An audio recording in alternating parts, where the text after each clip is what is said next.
Bumili ako ng isang damakmak na mga patatas dito sa Dream Kitchen ko kasi ngayong araw nga magluluto ako ng napakaraming french fries at burger para nga ipamigay.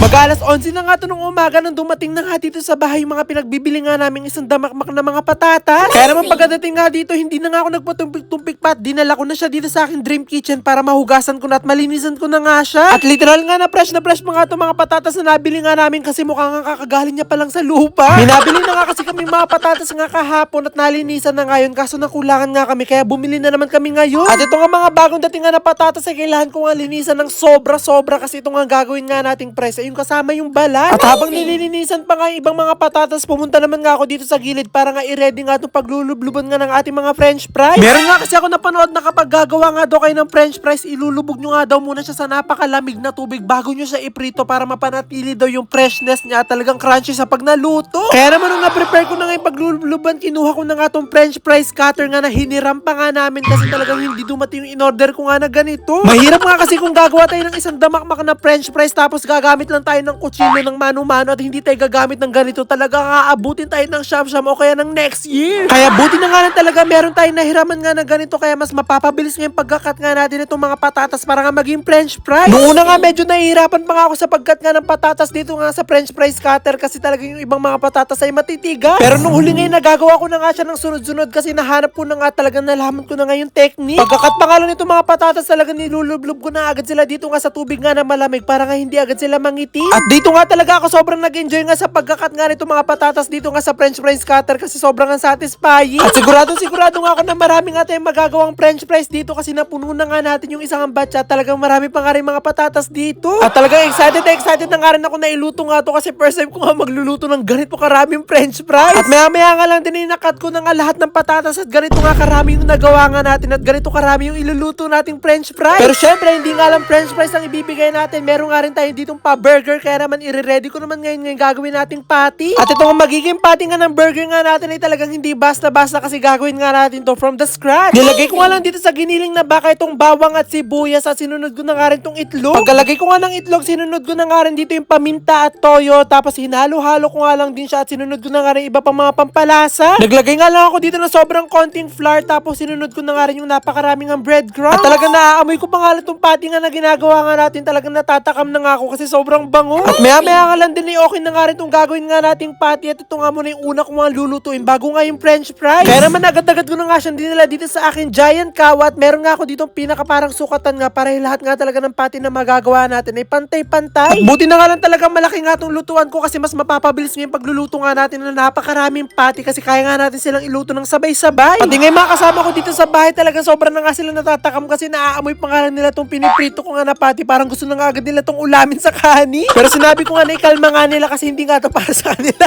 At maya nga lang din sa wakas nga naluluto na nga rin pa unti-unti nga itong mga patty nga na niluluto natin. At talagang makakasiguro ako na dito pa nga lang sa patty talaga mabubusog na agad yung mga pagbibigyan natin. At maya nga lang din natapos na ako sa pagluluto nga ng patty at ngayon naman ay magluluto tayo ng napakaraming french fries. At syempre para makapagprito tayo ng french fries, naglagay nga muna ako ng napakaraming mantika nga dito sa akin giant kawa. Hindi na nga rin ako nagpatumpik-tumpik nung uminit na nga yung mantika, agad-agad ko na nga rin pinaglalagay nga dito itong mga french fries. Unti-unti ko nga lang ang paglalagay nga dito at hindi ko nga dinadamihan yung lagay para nga talaga maluto nga sila ng maayos. Ang goal ko nga ay mapakrunchy nga lalo nga itong mga french fries nga natin para nga talaga mas matuwa yung mga pagbibigyan natin. At dahil nga napakalaki nga nitong lutuan nga natin, talagang napakabilis nga namin maluto nga itong mga french fries kaya talagang nailalagay na agad namin yung iba pang mga french fries para maluto na nga agad silang lahat. At habang niluluto pa nga yung mga french fries, dumating na nga rin dito sa amin nga itong in-order nga namin mga buns na gagawin nga nating burger. At niready ko na nga rin nga dito yung gagawin nga nating sauce para nga sa burger kaya naglagay lang ako dito ng napakaraming ang ketchup tapos sinamahan ko nga rin itong ating mayonnaise. At nung napag-mix ko na nga sila ay okay na nga yun at meron na nga tayong napakasarap na sauce na burger. Pinagtatanggal ko na nga rin sa balot nga itong mga buns at pinaghihilera ko na nga lang sila dito para mabilis ko nga silang makat nga sa gitna. Hindi na rin nga ako nahirapan nga sa pagkakat nga nito mga burger nga kasi meron na nga rin kami ditong bread knife at talaga napabilis nga ako sa pagkakat nga dito. Kaya naman nung nahati ko na nga sa gitna itong mga buns nga natin, pinagbubuka ko na nga itong mga tinapay nga natin para malagyan ko na nga sila isa-isa na mga sauce. At talagang binibilisan ko na nga yung pagkilis ko nga dito at sa paglalagay nga ng sauce kasi dumidilim na nga yung langit at mukhang uulan. At talagang ayaw ko nga mabasa ng ulan nga ito mga ipamimigay nga natin burger and fries kaya talagang binibilisan ko na nga. At buti na nga lang talaga marami akong kasama dito sa bahay kaya talagang sigurado ako mas mapapabilis nga itong paghahanda nga natin nito at hindi tayo aabutin ng ulan. At sa dami nga nating naluto nga dito ditong burger at fries sa Dream Kitchen ko. Sigurado nga ako makakapagbigay nga tayo sa 150